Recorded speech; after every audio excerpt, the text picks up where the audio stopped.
DBC নিউজের নিয়মিত আয়োজন সংবাদ সম্প্রসারণে সবাইকে স্বাগত জানাচ্ছি। আমি মুক্তাদির অনেক দিনের বাছাই করা সংবাদ এবং এর পর্যালোচনা নিয়ে সংবাদ সম্প্রসারণে আজ অতিথি হিসেবে স্টুডিওতে আছেন ঢাকা বিশ্ববিদ্যালয়ের কলা অনুষদের ডিন অধ্যাপক ডক্টর এম সিদ্দিকুর রহমান খান এবং বাংলাদেশ সংবাদ সংস্থার বাসসের ব্যবস্থাপনা পরিচালক ও প্রধান সম্পাদক মাহবুব মোর্শেদ।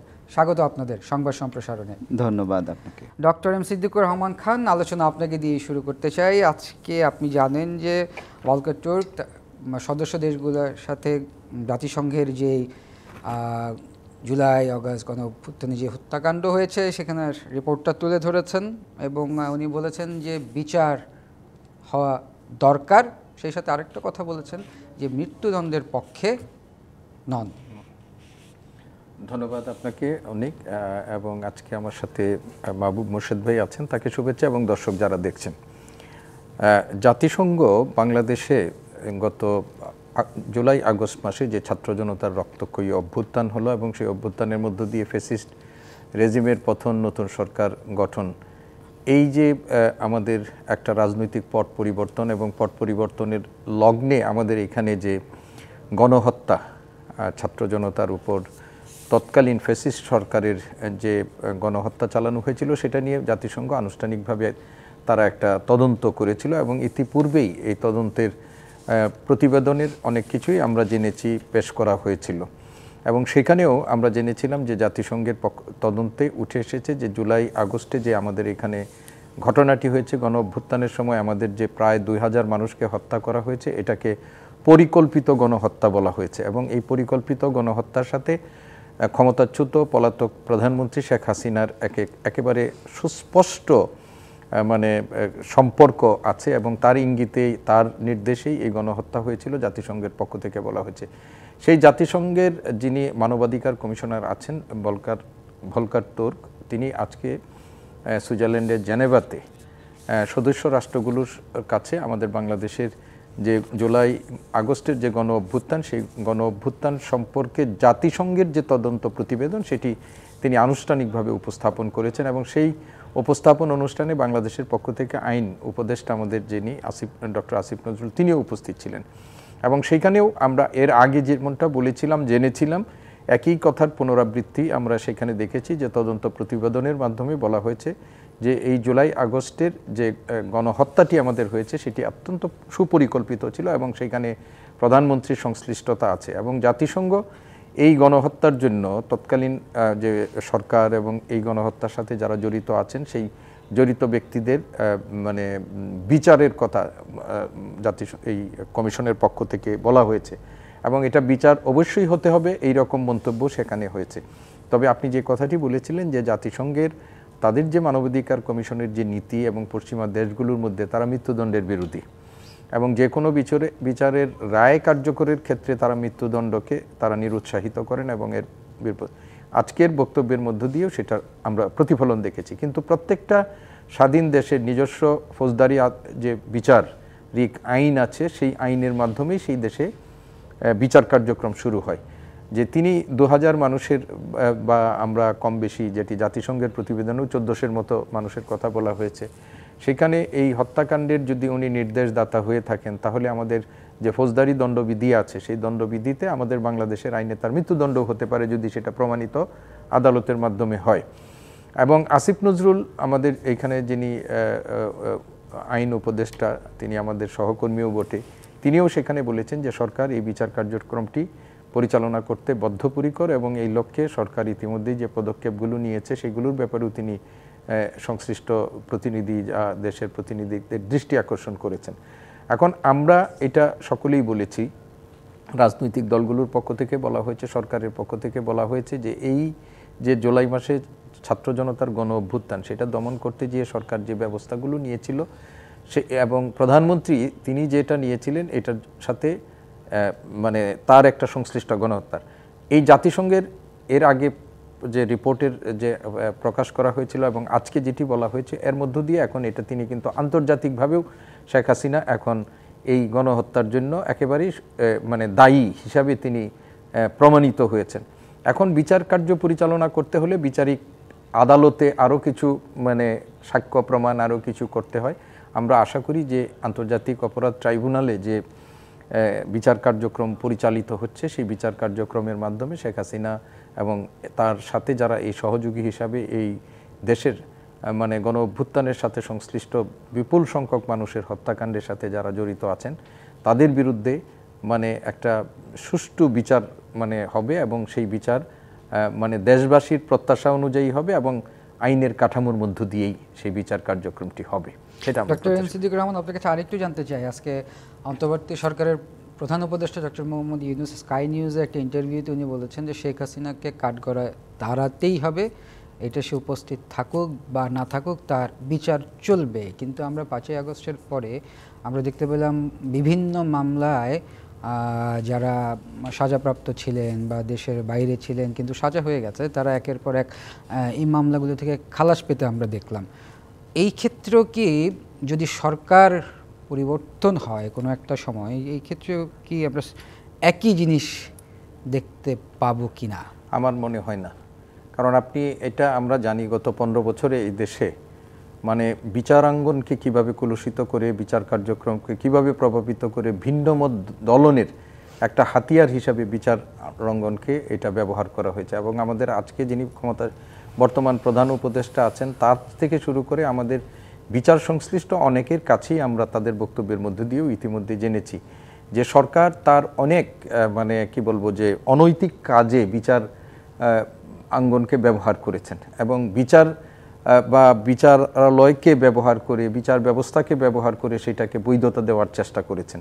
আমরা মনে করি যে বর্তমান সরকার ফলে এই যখন অনেকের সাজা হয়েছে, অনেক ধরনের ইয়া হয়েছে, সেইগুলো প্রকৃতপক্ষে ন্যায়ানুগ না। আপনার মনে আছে আমাদের যিনি একসময় এই প্রধান বিচারপতি ছিলেন সিনহা, হ্যাঁ, তিনিও একটা বইও লিখেছেন এবং সেইখানেও তিনি এটি উল্লেখ করেছেন কিভাবে তাদেরকে প্রভাবিত করে রায়টিকে সরকারের পক্ষে নিয়ে এবং ভিন্ন মতের লোকদেরকে দমন করার জন্য চেষ্টা করা হয়েছিল। আজকে যারা ক্ষমতাসীন আছে ফলে ওইখানে যেটা হয়েছে যে এই মামলাগুলোকে রাজনৈতিক বিবেচনায় অনেক ক্ষেত্রেই হয়েছিল, তারা সেইখানে মুক্তি পেয়েছেন বা সেই মামলাগুলোর ব্যাপারে হয়েছে। কিন্তু আজকে যারা ক্ষমতাসীন আছেন আমরা কোনোভাবেই প্রত্যাশা করব না যে পূর্ববর্তী সরকারের মানে সাথে সাদৃশ্যপূর্ণ হতে পারে ন্যূনতম এই ধরনের কোনো রাজনৈতিক বিবেচনায় কোনো মামলার রায় হবে। এবং সেটি যদি না হয় তাহলে আমরা আশা করি যে ভবিষ্যতে সরকার যেই আসুক না কেন, যে ক্ষমতা কাঠামো পরিবর্তন হোক না কেন, মানে এই বিচার বা এই রায় পরিবর্তনের কোনো সম্ভাবনা থাকবে না। আমরা সেই ধরনের ব্যবস্থাই এই সরকারের কাছে চাই যে পরবর্তীতে এসেই যেন কেউ এই ধরনের ব্যাপারগুলোকে আবার পরিবর্তন করতে না পারে এবং সেই ধরনের বিচার যেটা সবাই বিগত সরকারের আমলে বহু মামলা আছে, মানুষ এই দেশে মানুষ বিশ্বাসই করতেন না যে এই মামলায় যাদেরকে সাজা দেওয়া হয়েছে সেই সাজার জন্য যে দণ্ড দেওয়া হচ্ছে সেই দণ্ডগুলো যে ন্যায় বিচারের স্বার্থে হয়েছে, বহু মানুষই এটা বিশ্বাস করতেন না। আমরা চাই এই সরকার যে বিচার কার্যক্রম পরিচালনা করবে মানুষের মনের মধ্যে একটা আস্থা তৈরি হবে যে এটি ন্যায়ানুগ হয়েছে, এটি আইন অনুযায়ী হয়েছে এবং এটার মাধ্যমে ন্যায় বিচার নিশ্চিত হয়েছে। যার যেটুকু অপরাধ সেই অপরাধের জন্য যেন হয় মানে সেই সাজাটুকু পায়, কোনো রকমের রাজনৈতিক প্রতিহিংসার মাধ্যমে যেন কেউ মানে বিচারের মানে কাউকে যেন দণ্ড না দেওয়া হয়। আমরা একটু মাহবুব মোর্শেদের কাছে, মাহবুব মোর্শেদ একই প্রশ্ন আপনার কাছে থাকবে। ভলকার ট্যুর কাজকে সদস্য দেশগুলোর কাছে সেই রিপোর্ট তুলে ধরেছেন এবং উনি বলেছেন যেটা ডক্টর এম সিদ্দিকুর রহমানকেও আমি একই প্রশ্ন করেছিলাম। সাথে আপনার সাথে আরেকটা প্রশ্ন একটু জুড়ে দিতে চাই, সেটা হচ্ছে আজকে প্রধান উপদেষ্টা স্কাই নিউজের ইন্টারভিউতে উনি বলেছেন যে অফিসিয়ালি ভারতের কাছে চিঠি দেওয়া হয়েছে শেখ হাসিনাকে ফেরত পাঠানোর জন্য এবং আরেকটা কথা বলেছেন যে ভারত এখনও পর্যন্ত সেই অফিসিয়াল লেটারের কোনো অ্যান্সার দেয়নি। এই জায়গাটা ডিপ্লোম্যাটিক কোনো ক্রাইসিস আপনি দেখতে পাচ্ছেন কিনা? আচ্ছা, ধন্যবাদ আপনাকে। সিদ্দিক ভাই বিস্তারিত আলোচনা করেছেন এবং আমি মনে করি যে এটা খুব সুন্দর আলোচনা হয়েছে। এখন আমি একটু অন্য আসপেক্ট থেকে কথা বলতে চাই, বিশেষ করে জাতিসংঘের এই যে প্রতিবেদন এবং এই প্রতিবেদনটা নিয়ে এখন যে সদস্য দেশগুলোকে ব্রিফিং করা হচ্ছে, এটা আমি মনে করি যে এর যে আইনগত গুরুত্ব, এমনিতে যেটা হতো যে বাংলাদেশে তো আমরা আমাদের এই সরকার যখন এই বিচার প্রক্রিয়াটা শুরু করার উদ্যোগ নেয় এবং আন্তর্জাতিক অপরাধ ট্রাইব্যুনালে সেই গণহত্যার বিচারগুলোর উঠে মামলাগুলো উঠতে শুরু করে, তখন থেকেই বোঝা যাচ্ছিল সরকার এই গণহত্যার বিচারের ব্যাপারে, জুলাই অভ্যুত্থানে যে হত্যা হয়েছিল সেগুলোর ব্যাপারে খুবই আন্তরিক। কিন্তু এই জাতিসংঘের যে মানবাধিকার বিষয়ক কমিশনের যে রিপোর্ট, সেটার গুরুত্ব হলো যে এটা আমাদের একটা কূটনৈতিক বিজয়, এবং আন্তর্জাতিক অঙ্গনে আওয়ামী লীগ যে হত্যাযজ্ঞ চালিয়েছে সেটার একটা কিন্তু এই প্রমাণ, এবং আন্তর্জাতিক অঙ্গনে আমাদের নতুন করে কিন্তু এটাকে প্রমাণ করতে হবে না যে এই হত্যাযজ্ঞটা চলেছে। ফলে এটা আমি বলবো যে ডক্টর মোহাম্মদ ইউনূসের নেতৃত্বে যে অন্তর্বর্তীকালীন সরকার, এই সরকারের একটা বড় কূটনৈতিক সাফল্য। আন্তর্জাতিক অঙ্গনে এই সরকারের কিন্তু ব্যাপক একটা গ্রহণযোগ্যতা আছে। আপনারা জানেন যে জাতিসংঘে তিনি ক্ষমতা গ্রহণের পরপরই জাতিসংঘে যখন গিয়েছেন, ক্ষমতা না বলে দায়িত্ব না বলা ভালো, দায়িত্ব গ্রহণের পর জাতিসংঘ যখন গিয়েছেন জাতিসংঘে, তখন তাকে তারা স্বাগত জানিয়েছে, এবং বিভিন্ন দেশের প্রতিনিধিরা, বিভিন্ন আন্তর্জাতিক সংস্থার প্রতিনিধিরা এসেছেন, এবং তারা অনেক সংগঠন, শুধু একটি সংগঠন না, আরও অনেক সংগঠন কিন্তু এই যে গণহত্যা, এই যে ফ্যাসিস্টদের যে অত্যাচার অনাচার, এগুলো বিষয়ে তারা কথা বলেছে। তারা হলো এখানে নানাভাবে ইনভেস্টিগেট করেছে, বিদেশি অনেক গণমাধ্যম এসেছে। আমরা মোট কথা একটা বলতে পারি যে আন্তর্জাতিক অঙ্গনে বাংলাদেশ সম্পর্কে একটা নতুন ধারণা তৈরি হয়েছে, এবং পূর্বতন যে শাসক তাদের সম্পর্কে একটা স্পষ্ট ধারণা তৈরি হয়েছে, তারা কিভাবে একটা শোষণ, নির্যাতন, জেল জুলুমের একটা শাসন চালু করেছিল। এবং আমি বলবো যে এই অ্যাসপেক্টটা, যে আজকে যখন সদস্য রাষ্ট্রগুলোকে ব্রিফিং করা হচ্ছে, তখন আমরা কিন্তু নতুন একটা পরিস্থিতির সামনে উপস্থিত হচ্ছি, যে আন্তর্জাতিকভাবে জনমত গঠনের আর কিন্তু প্রয়োজন থাকছে না সরকারের তরফ থেকে, এটা কিন্তু আন্তর্জাতিকভাবে অটোমেটিক্যালি হয়ে যাচ্ছে। এবং আমরা মনে করি যে এই জিনিসটা যখন ঘটে যাবে, তখন কিন্তু আওয়ামী লীগের বিচার প্রক্রিয়াটা, আওয়ামী লীগের যারা গণহত্যার সঙ্গে জড়িত তাদের বিচার প্রক্রিয়াটা অনেক সহজ হয়ে যাবে। এখন আপনি যে প্রশ্নটা করেছেন যে ভারতের সঙ্গে কোনো কূটনৈতিক টানাপোড়েন আছে কিনা, সেক্ষেত্রে আমি বলবো যে ভারত এমন একটা, ভারতের যে বাংলাদেশকে দেখার যে দৃষ্টিভঙ্গি, সেখানে তাদের একটা বড় পরিবর্তন আসা দরকার। এখানে যখন গণঅভ্যুত্থানের মধ্য দিয়ে বাংলাদেশ একটা নতুন কালপর্বে প্রবেশ করেছে, তখন কিন্তু আমরা ভারতের মধ্যে নতুন কোনো উপলব্ধি আজ পর্যন্ত দেখিনি। তারা যে সাধারণ যে কূটনৈতিক তৎপরতা, সেখানেও কিন্তু অনেক বাদ সাধছে। এই নাগরিক টু নাগরিক যে যোগাযোগ, ভিসা, এগুলোর ক্ষেত্রেও অনেক বাদ সাধছে। কিন্তু অন্তর্বর্তীকালীন সরকারের পক্ষ থেকে কিন্তু বারবারই তাদের প্রতি একটা উদাত্ত আহ্বান জানানো হয়েছে। ইভেন আমাদের যে রাজনৈতিক দলগুলো, তারাও কিন্তু নানাভাবে বলেছেন যে ভারতের সঙ্গে আমরা একটা মর্যাদাপূর্ণ এবং বন্ধুত্বপূর্ণ একটা সম্পর্ক চাই। এবং ডক্টর মোহাম্মদ ইউনূস বিবিসির সঙ্গে সাম্প্রতিক একটা ইন্টারভিউয়ে বলেছেন যে ভারত আমাদের প্রতিবেশী, ভারতকে ছাড়া আমরা যেমন ঠিক ভালো থাকবো না, তেমনি আমাদের ছাড়াও ভালো থাকবে না। তিনি আরেকটা কথা একদিন বলেছিলেন যে ভারতের ম্যাপটা আঁকতে গেলে অবশ্যই আপনার বাংলাদেশের ম্যাপটা কিন্তু এঁকে ফেলতে হবে, অটোমেটিক্যালি আঁকা হয়ে যাবে। এরকম একটা বাস্তবতায় বাংলাদেশে যখন গণ অভ্যুত্থানের মধ্য দিয়ে একটা নতুন সরকার ক্ষমতা গ্রহণ করেছে, এবং সেই সরকারের প্রতি জনসমর্থন 90%-এর বেশি, এবং সেই সরকারটি একটা স্মুথলি আন্তর্জাতিকভাবে গ্রহণযোগ্য একটা ব্যবস্থা চালিয়ে যাচ্ছে, এবং আন্তর্জাতিক সব দেশ এবং বাইরের সব দেশ এবং আন্তর্জাতিক সংস্থাগুলো এই সরকারকে স্বাগত জানিয়েছে, তখন কিন্তু ভারতের দিক থেকে আমরা পজিটিভ কোনো কথাবার্তা শুনছি না। তারা সেই একই যে মাইন্ডসেট, যে বড় ভাই বড় দাদার যে মাইন্ডসেট, সেই মাইন্ডসেটে রয়ে গেছে।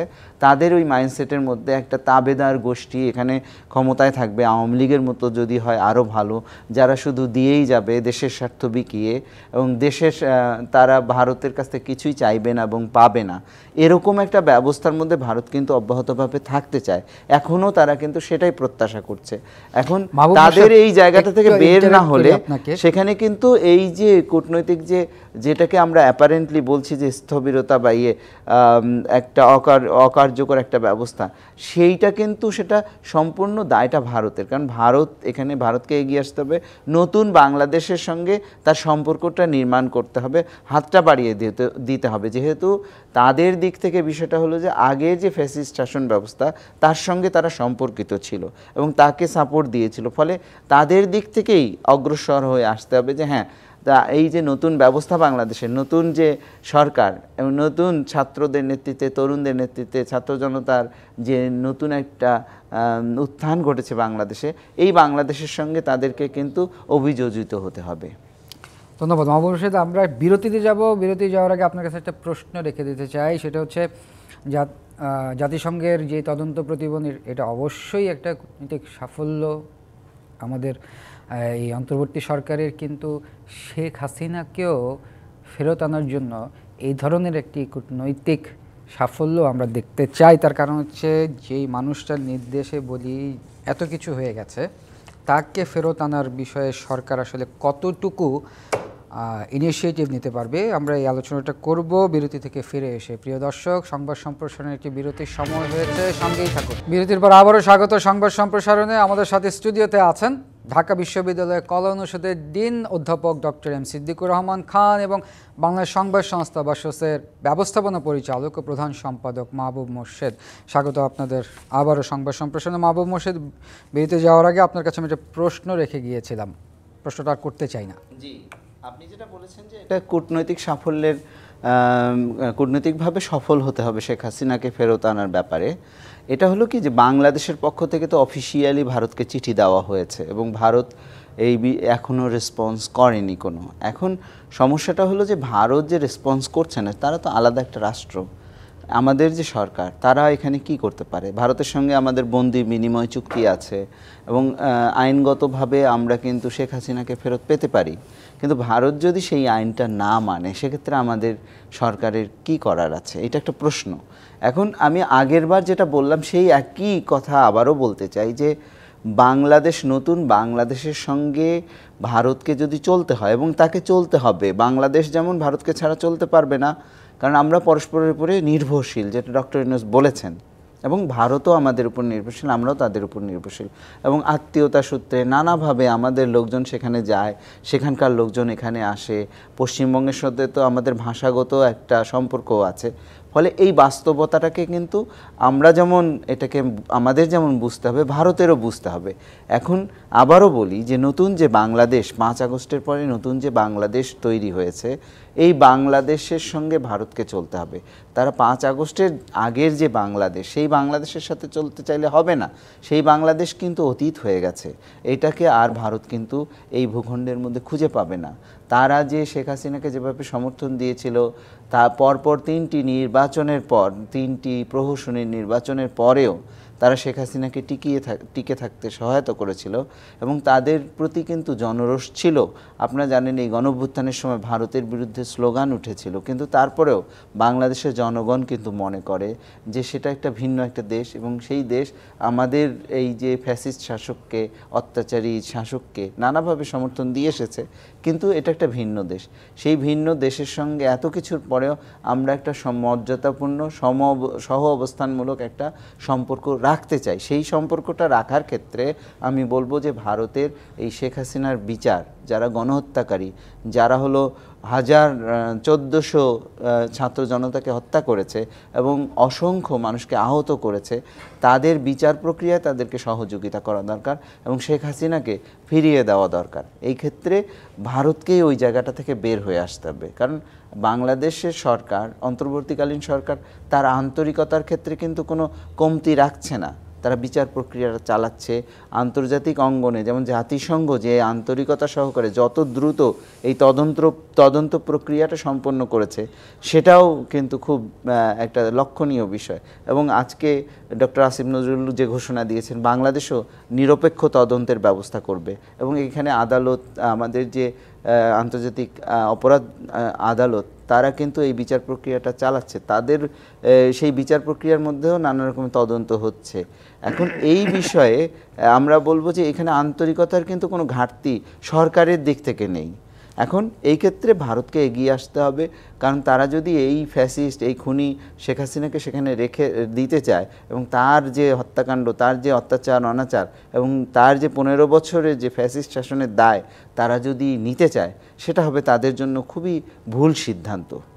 আমরা একটু ডক্টর এম সিদ্দিকুর রহমানের কাছে ফিরে যাই। ডক্টর এম সিদ্দিকুর রহমান, আপনার কাছে প্রশ্নটা আমার একই, কিন্তু আরেকটু বিষয় একটু জানতে চাই যে আদৌ কি এই অন্তর্বর্তী সরকার তার ডিপ্লোম্যাটিক এবিলিটি কি সেই পর্যায়ে গেছে কিনা যে শেখ হাসিনাকে আসলে ইন্ডিয়া থেকে থ্রু এক্সট্রাডিশন ট্রিটিতে ফেরত আনতে পারবে?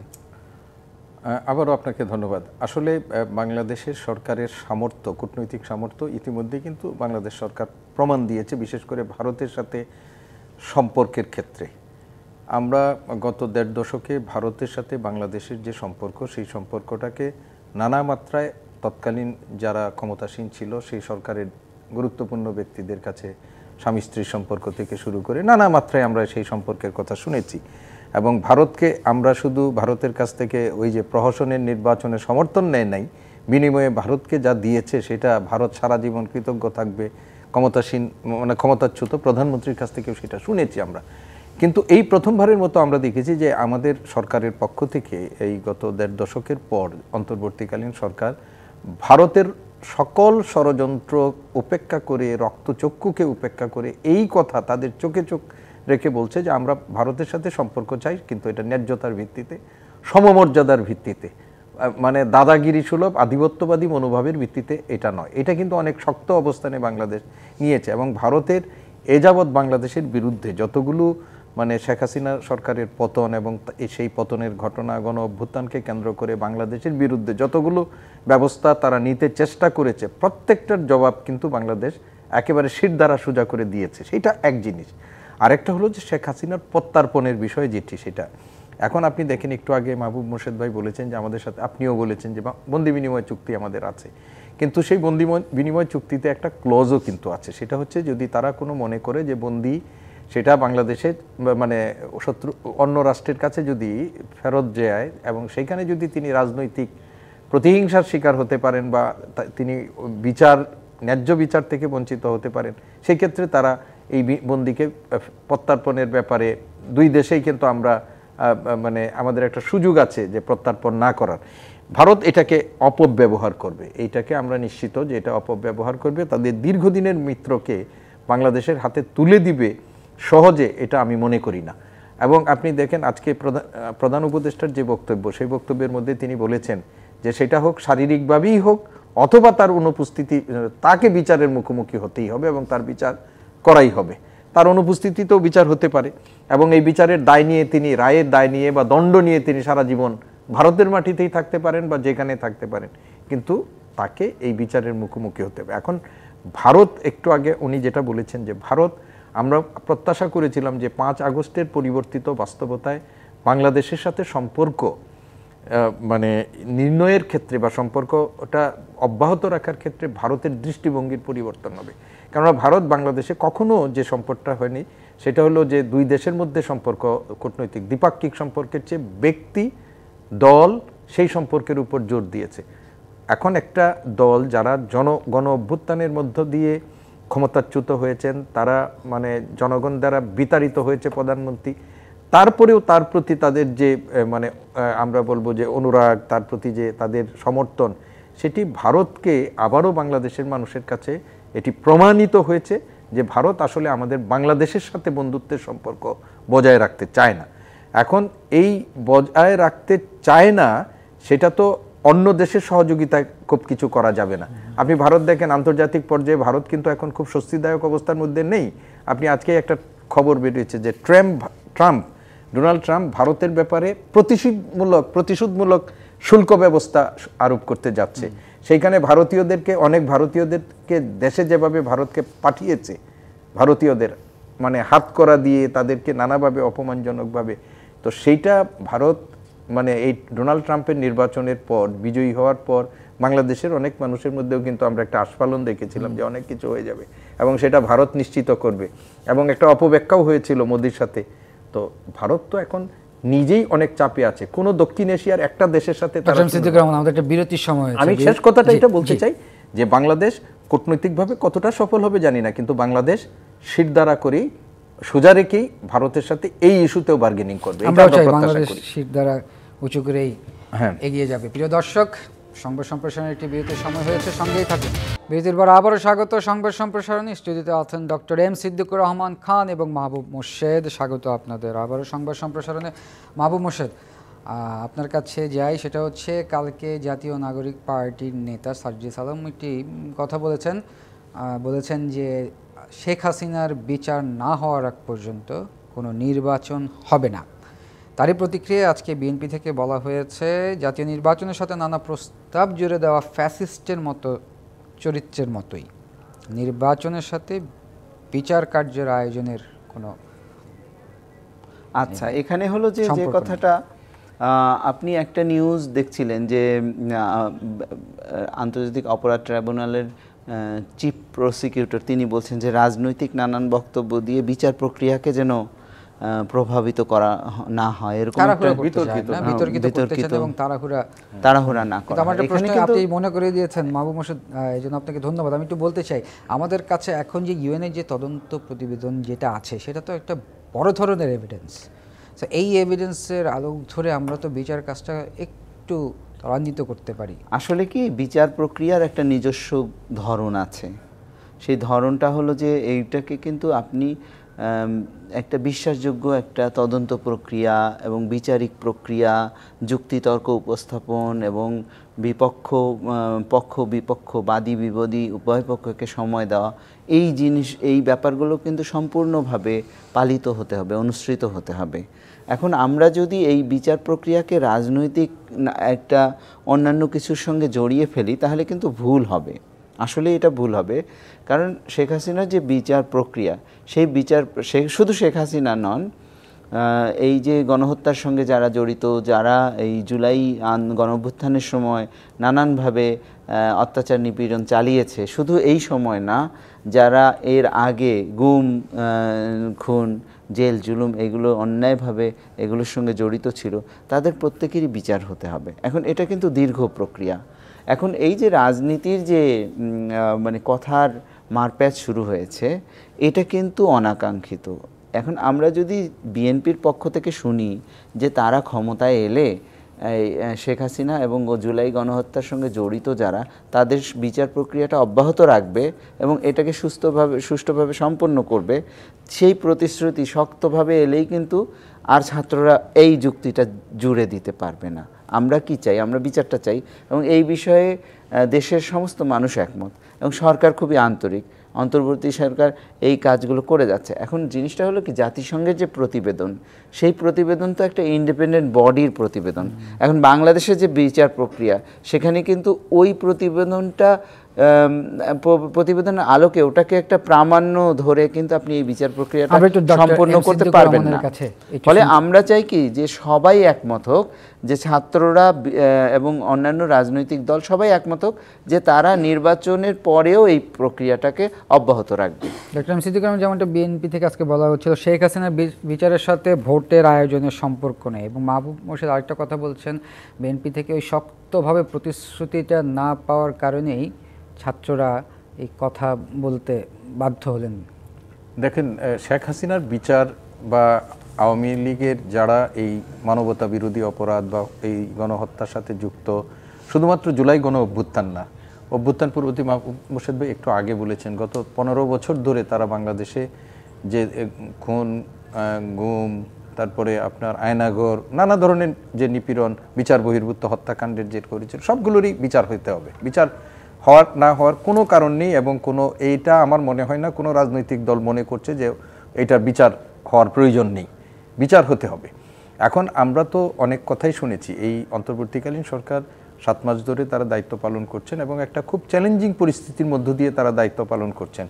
সেইখানে তাদের যে সংস্কার কর্মসূচি, সেই সংস্কার কর্মসূচি এবং নির্বাচন, এটা নিয়েও আমাদের বিতর্ক যে সব সংস্কার সম্পন্ন করে তারপরে নির্বাচনের দিকে যেতে হবে। এখন এই কথাটা একটু মানে কম শোনা যাচ্ছে যে সব সংস্কার সম্পন্ন করে, কেননা সব সংস্কার সম্পন্ন এটা কিয়ামত পর্যন্ত চলতে থাকবে। এখন এই যে বিচারিক প্রক্রিয়া যেটা বলা হয়েছে, ট্রাইব্যুনাল থেকেও বলা হয়েছে যে তাড়াহুড়া করার কোনো সুযোগ নেই, এ নিয়ে রাজনৈতিক বিতর্কেরও কোনো সুযোগ নেই। আপনি স্বাভাবিক প্রক্রিয়ায় যদি বিচার প্রক্রিয়াটাকে, কার্যক্রমটাকে পরিচালিত না করেন, ওই যে প্রথম দিকে আপনি প্রশ্ন করেছিলেন, এই ধরনের বড় ধরনের আমাদের কোশ্চেন মার্ক তৈরি হবে। আমরা চাই না এই ধরনের প্রশ্ন। বিচার কার্যক্রম হতে হবে এবং এই সরকার এই বিচার কার্যক্রম পরিচালনা করবেন। তাদের টেনিউরে যদি এটা পরিসমাপ্তি না ঘটে, যারা দায়িত্বপ্রাপ্ত হবেন, আমি বিএনপির কথা বলছি না, যারা জনগণের ভোটে ম্যান্ডেট নিয়ে আসবেন তারাই এই দায়িত্বটি পালন করবেন। যদি তারা দায়িত্বটি পালন না করতে পারেন, তারাও কিন্তু ইতিহাসের আস্থা করে যাবে। কেননা ওই 1,500-2,000 মানুষের প্রাণ এবং দীর্ঘদিনের মানুষের যে বঞ্চনা, তাদের বিচার বহির্ভূত হত্যা, আমাদের পিলখানা, প্রত্যেকটা মানুষ পরিবারের যে ক্রন্দনের সাথে এই সারা দেশের মানুষের সেন্টিমেন্ট যুক্ত হয়ে গেছে। এই সেন্টিমেন্টকে উপেক্ষা করার ক্ষমতা কারও নাই। ফলে আমরা যেটি মনে করছি যে এই বিচার কার্যক্রম সম্পন্ন না হওয়ার পরে, সার্জিস আলমের কথাটা আপনি সহজভাবে বলছেন কিন্তু উনি কঠিনভাবে বলেছেন, নির্বাচনের কথা যেন কেউ মুখে উচ্চারণ না করে। এগুলো রাজনীতিতে এক ধরনের বিতর্ক তৈরি করে। আমরা নতুন রাজনৈতিক দল, এরা সবাই তরুণদের একটা ধর্ম আছে, কিন্তু যেহেতু একটা রাজনৈতিক দলের নেতৃত্ব তারা গ্রহণ করেছেন, রাজনীতির মাঠে তাদেরও একটা দায়িত্বশীল কথা বলতে হবে, দায়িত্বশীলভাবে যেতে হবে। প্রকান্তরে যারা রাজনীতির মাঠে দীর্ঘদিন ধরে প্লেয়ার আছেন, তাদেরও এই তরুণদের প্রতি সম্মান রেখে তাদেরও করতে হবে। এটা কোনো বাহাসের বিষয় না। আপনি দেখেন কয়েকদিন আগে আমাদের এই রাজনীতিতে কোন স্থানীয় নির্বাচন আগে না জাতীয় নির্বাচন আগে, এই প্রশ্নের কিন্তু ইতিমধ্যেই ইলেকশন কমিশন থেকে একটা মীমাংসা আমরা পেয়ে গেছি। ইলেকশন কমিশন বলে যে জাতীয় নির্বাচনই আগে হবে। তো এই বিতর্ক হতে থাকবে, কিন্তু আলটিমেটলি এই দেশের মানুষ এই বিচার প্রক্রিয়া যদি প্রলম্বিত হয় এটাও যেমন পছন্দ করবে না, কিন্তু তাড়াহুড়াটা সেটাও প্রত্যাশিত না। ফলে এই বিচার কার্যক্রম শেষ না করে, বিচার কার্যক্রম চলবে। বিচারের শেখ হাসিনার বিরুদ্ধে 10টা মামলা আছে, 10টা 1টা 2টা 3টা রায় হতে থাকবে, চলতে থাকবে, নির্বাচনও হবে। একটাকে দিয়ে আরেকটাকে বিকল্প হিসেবে উপস্থাপন করে অযথা রাজনীতির মাঠে বিতর্ক তৈরি করার কোনো কারণ নেই। আর যারাই ক্ষমতায় আসুক, তাদেরকে এই হত্যাকারীদের, গণদুশমনদের বিচার করতেই হবে। ধন্যবাদ ডক্টর এম সিদ্দিকুর রহমান, ধন্যবাদ মাহবুব মোর্শেদ। প্রিয় দর্শক, এই ছিল সংবাদ সম্প্রসারণে। ডিবিসির সঙ্গেই থাকুন।